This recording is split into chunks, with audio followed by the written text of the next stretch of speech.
جس کے باہر بڑے بڑے محلات اور بینک اکاؤنٹس نہیں ہیں، جس نے یہاں سے منی لانڈرنگ کر کے پیسہ باہر نہیں بھجوایا. میں اس پاکستانی سے بات کر رہا ہوں جس کا جینا مرنا پاکستان میں ہے، جس نے پاکستان کے ساتھ اوپر جانا ہے اور پاکستان کے ساتھ ہی نیچے آنا ہے. میں ان سے آج بات کر رہا ہوں کہ دیکھیں،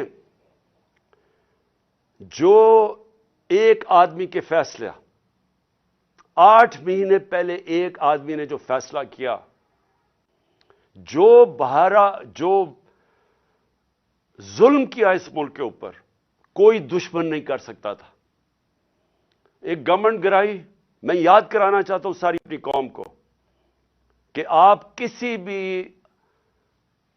بھی گوگل کر لیں، پاکستان اکنامک سروے دیکھ لیں، کوئی بھی دیکھ لیں کہ جو گورنمنٹ گرائی گئی تھی وہ اس ملک کی تاریخ کے اندر سب سے زیادہ گروتھ ریٹ تھی، یعنی بڑھ رہی تھی، ترقی کر رہی تھی، دولت میں اضافہ ہو رہا تھا. 5.6% اور 6% تیسرے سال 5.7 اور چوتھے سال 6%. یہ سوائے مارشل لاء کے زمانے میں جبکہ امریکی ڈالر آ رہا تھا کیونکہ ہم ان کے حمایتی تھے، کبھی اس طرح کی ملک ترقی نہیں کر رہا تھا جس گورنمنٹ کو گرایا ایک آدمی نے.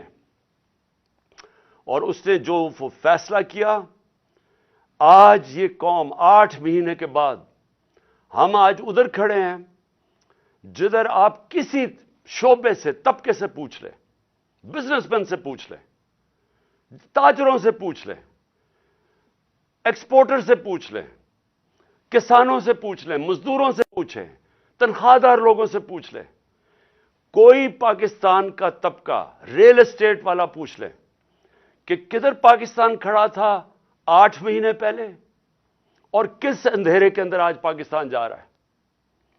اور ہم کیوں اپنی گورنمنٹ کا سوچ رہے ہیں گرانے کا، اور کیوں ہم یہ ڈیزالو کرنے کا ہم نے کیوں فیصلہ کیا؟ کیونکہ ہمیں خوف ہے کہ اگر اس ملک میں جلدی الیکشن نہ کروائے گئے، یہ ملک جس تیزی سے تباہی کی طرف جا رہا ہے سب کے ہاتھ سے نکل جائے گا. میں آج اپنے سارے اداروں سے بات کر رہا ہوں، اپنی عدلیہ سے، اپنی ملٹری اسٹیبلشمنٹ سے، اپنے بیوروکریٹ سے، میں ہر طبقے سے آج بات کر رہا ہوں کہ یہ عمران خان کی جنگ نہیں ہے، یہ ہم سب کی جنگ ہے. ہاں، میں ان کی جنگ نہیں ہے جن کے پیسے باہر پڑے ہوئے ہیں، جن کی دولت باہر پڑی ہے، جو آتے ہیں پاکستان میں ڈیل کرتے ہیں، این آر او کرتے ہیں، پاکستان آ جاتے ہیں، اور یہاں سے جب لوٹ مار ہو جائے اور پکڑنے کی کوئی حساب کوئی پوچھتا تھا، کوئی احتساب ہوتا تو باہر بھاگ جاتے ہیں اور پھر ڈیل کر کے واپس آ جاتے ہیں. ان کے علاوہ میں باقی پاکستانیوں سے آج بات کر رہا ہوں. دیکھیں، ہم نے بڑے مشکل 8 مہینے گزارے ہیں. میں نے اس طرح، یہ میں بار بار کہتا ہوں، جو مجھے ایک آدمی نے جس طرح کی دشمنی کی ہے ہمارے ساتھ، ایک آدمی نے جس طرح کی دشمنی کی ہے، میں سمجھتا ہوں کہ میں نے 50 سال سے قوم مجھے جانتی ہے، مجھے کبھی اس طرح کا احساس نہیں ہوا جس طرح کے ایسے کہ میں کوئی غدار ہوں ملک کا، کوئی ملک دشمن ہوں. اس طرح کی ہمارے پر اور میری پارٹی کہ ہمارا قصور کیا تھا؟ ہمارا قصور یہ تھا کہ ہمیں ہٹا کے جو چوروں کا ٹولہ ہمارے اوپر مسلط کیا گیا وہ ہم قبول نہیں کر رہے تھے، اور وہ یہ قوم قبول نہیں کر رہی تھی.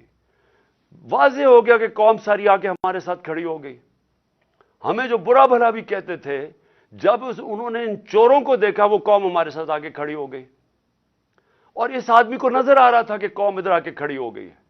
بائی الیکشن میں نظر آ رہا تھا، جلسوں میں نظر آ رہا تھا. جب کبھی پاکستان کی قوم اس طرح خود نہیں سڑکوں پہ نکلی جو اس باری ان 8 مہینے میں نکلی ہے، اور بار بار نکلتی گئی. ایک پیغام دے رہی تھی، ساری قوم ایک پیغام دے رہی تھی کہ ہم ان چوروں کے ٹولے کو ہم نہیں قبول کرتے، یہ امپورٹڈ حکومت نامنظور ہے. ساری قوم پیغام دے رہی تھی، اور قوم یہ بھی کہہ رہی تھی کہ دیکھیں ایک ہی طریقہ اس میں سے نکلنے کا، الیکشنز کرواؤ. سروے کے مطابق 70% پاکستانیوں نے آج 70% پاکستانی کہتے ہیں کہ ملک کا مسائل کا حل الیکشنز ہے, صاف اور شفاف الیکشنز. لیکن ایک آدمی, اور وہ کون تھا جس کو ارشد شریف شہید کہتا تھا, وہ کون تھا؟ وہ ایک آدمی وہ فیصلہ کر بیٹھا تھا کہ جناب میں نے اس پارٹی کو ختم کرنا ہے, عمران خان کو ختم کرنا ہے, ڈسکوالیفائی کسی طرح کرنا ہے, کیسز کرنے ہیں, میری پارٹی کے اوپر کیسز کرنے ہیں, میرے لوگوں کے اوپر.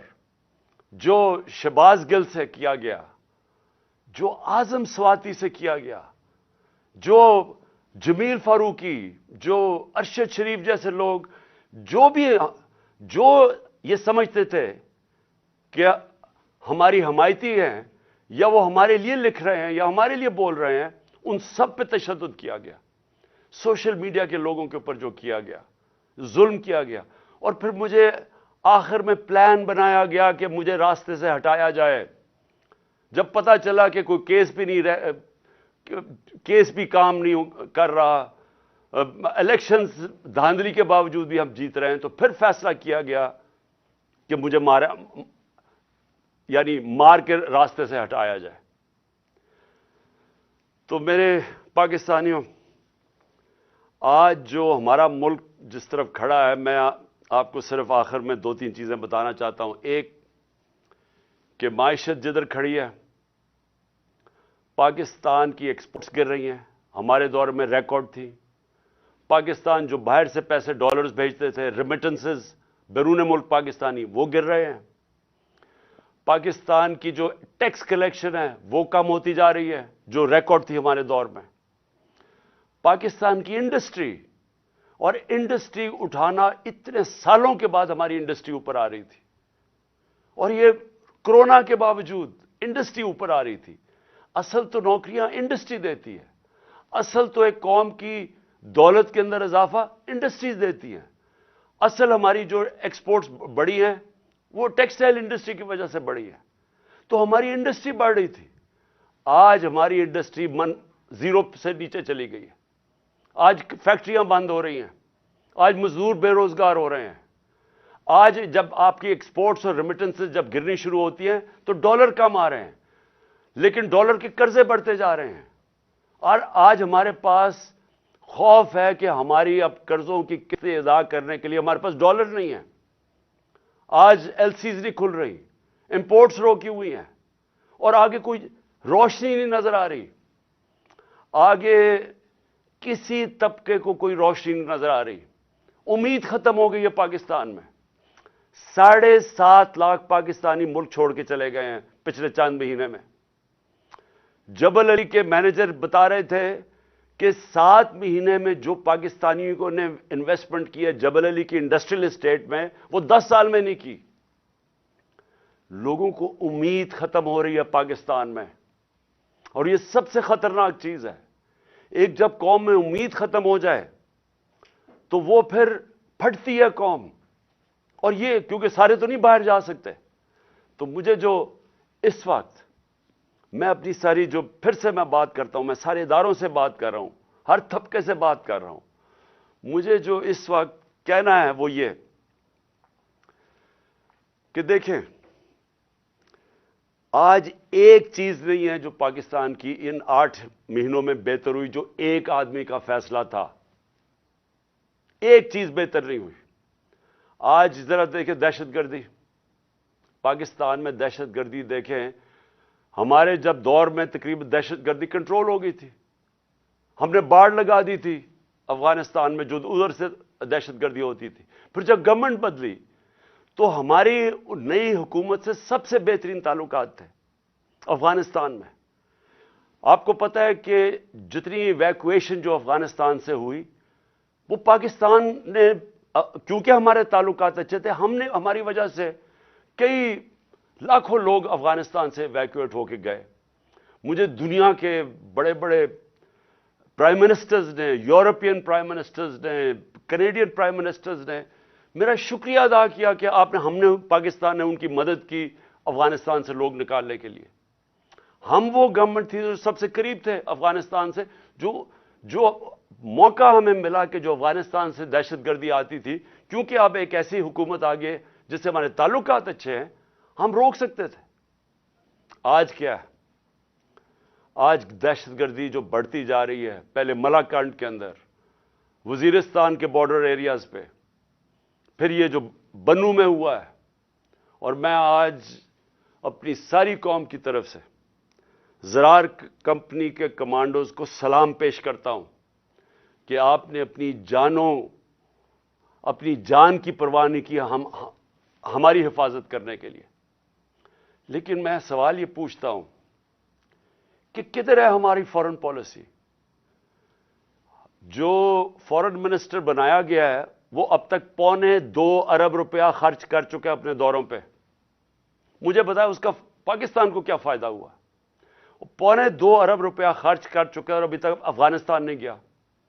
ہمیں تو سب سے زیادہ ضرورت ہے کہ ہمارے افغانستان سے تعلقات ٹھیک ہوں، تاکہ یہ جو اب مسئلے مسائل آ رہے ہیں، ہماری دہشت گردی ہے، جتنے ہمارے اچھے تعلقات ہوں گے اتنی بہتر چانس ہے کہ ہم دہشت گردی کے اوپر قابو پا لیں۔ لیکن ہم تصویریں دیکھ رہے ہیں کہ اربوں روپیہ ہم نے جو خرچ کر کے باڑ بنائی تھی، جو فینس بنایا تھا بارڈر کے اوپر، وہ توڑا جا رہا ہے۔ تصویریں آ رہی ہیں کہ وہ باڑ ہی اکھیڑی جا رہی ہے۔ تو کدھر ہے ہماری فارن پالیسی؟ اور دوسری چیز، میں یہ سوال پوچھنا چاہتا ہوں کہ آج ہمارے پاکستانیوں کو سب سے بڑا مسئلہ کیا ہے؟ کیا ہے سب سے بڑا مسئلہ؟ ایک دفعہ ہماری تحریک چلی تھی، تحریک پاکستان، ملک کو آزاد کرنے کے لیے۔ پھر ایک دفعہ اور ایک عوام کھڑی ہوئی تھی روٹی کپڑا مکان پہ، کہ عوام کا پہلی دفعہ کسی نے نام لیا تھا کہ ہاں عوام کے بھی مسئلے مسائل ہیں، نہیں تو امیر امیر ہوتا جا رہا تھا، تو یہ خوف تھا کہ عام لوگوں کے پاس فرق بڑھتا جا رہا ہے امیر غریب میں۔ آج ایک ہی مسئلہ ہے پاکستان کا، اور وہ ہے جس کو انگریزی میں کہتے ہیں رول آف لا، انصاف، قانون کی حکمرانی۔ یہ جنگ جب تک ہم اب یہ جنگ نہیں لڑیں گے، اور میں اپنی ساری قوم کو کہہ رہا ہوں، جب تک ہم یہ جنگ نہیں لڑیں گے، ہمارے ملک کا اب کوئی مستقبل نہیں ہے۔ اللہ نے ہمارے اوپر ایک چیلنج دے دیا ہے کہ اگر تمہیں پاکستانیوں اپنے آپ کو بچانا ہے تو انصاف قائم کرو۔ اور انصاف کیا ہے؟ انصاف کا مطلب یہ ہے کہ قانون کے اوپر کوئی نہیں ہے۔ میں جو بار بار حدیث آپ کو بتاتا ہوں، نبی صلی اللہ علیہ وسلم نے تقریباً 1500 سال پہلے کہہ دیا تھا کہ طاقتور اگر چوری کرے اور اسے نہ پکڑو اور کمزور کو جیل میں ڈالو، چور کو، وہ قوم تباہ ہو جاتی ہے۔ ہم تباہی کی طرف جا رہے ہیں اگر ہم اس ملک میں انصاف نہیں قائم کرتے۔ آپ کے سامنے اعظم سواتی ہے، کس چیز کے اوپر اس کو سزا مل رہی ہے؟ کہ کیا اس نے کہا کہ جنرل باجوہ نے این آر او 2 دیا ہے؟ کیا اس کے اوپر سزا مل رہی ہے ایک سینیٹر کو کہ اس کو ظلم کیا؟ اس کو جو یعنی کوئی تصور کر سکتا ہے کہ ایک 75 سالہ آدمی، ایک معتبر، ایک شہری جس نے باہر پیسے بنا کے پاکستان آیا، اپنی انویسٹمنٹ کی ہے، اس سے جس طرح انہوں نے مارا بچوں کے پوتوں کے سامنے، اور پھر اس کو جو ننگا کیا، پھر اس کی بیوی کے سامنے گندی ویڈیو ڈالی۔